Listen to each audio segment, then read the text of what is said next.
So after leaving Ohio, the images actually went into a show that Kent State put together.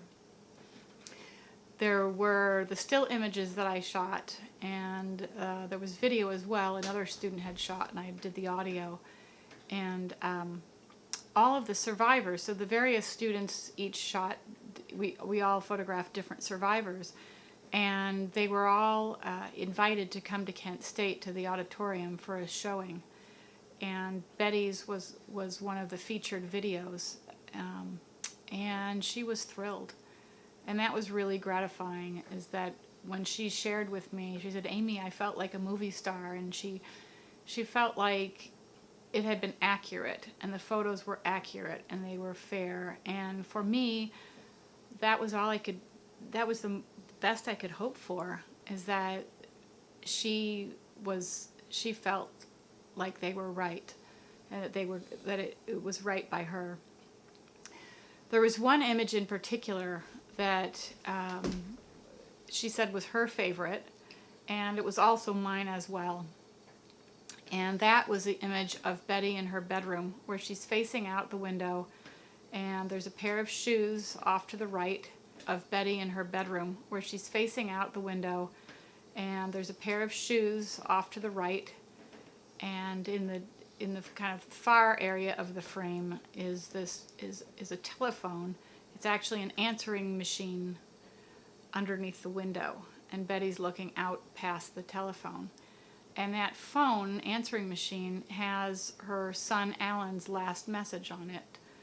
It was his last message before he took his own life, the message where he says goodbye to Betty and tells her that it's not her fault.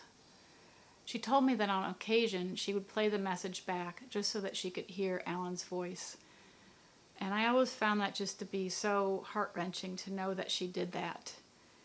And at a certain point I offered, if she wanted, to make her a recording of it, because the machine that she had it on, it was back when there would be the digital answering machines, and Betty had one of those, and they were the kind that had the chip, where if the power went out, sometimes you could lose the message. The messages could be erased if the power went out. So she initially said she didn't need a recording, or what would she do with a recording, or how would a CD work. And then, as it turned out, the night before I was to leave to come back to Los Angeles, she changed her mind, and she said, "Amy, I want to do the tape.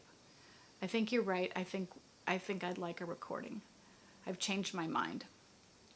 And so I did make a recording for her, and it was a very difficult night, but she was very grateful to have it. And I've never played the recording for anybody else.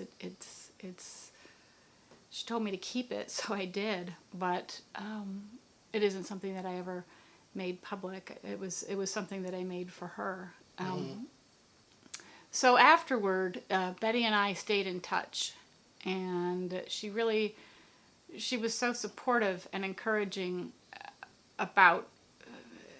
she was very encouraging to me and my being in photography. And I remember she would say, "Amy, you're going to photograph a president, or you're going to photograph this or that." And she was always just like my biggest cheerleader. And it was really wonderful that we stayed in touch. She has since passed away. She died a few years ago, and that was a very hard day, needless to say. I'd actually gone to visit her, and on her way, she was going to come back from, she was flying back from a speaking engagement in Washington State. And somehow during the change of planes in Chicago, there was a storm, and she ended up having to spend the night at the airport. She fell very ill. She made it back to Ohio, but she ended up in the hospital, and I never saw her again. The day that I was supposed to go visit her, I believe she'd either been delayed or she was in the hospital. I can't remember the timing, but I never actually did see her again in person.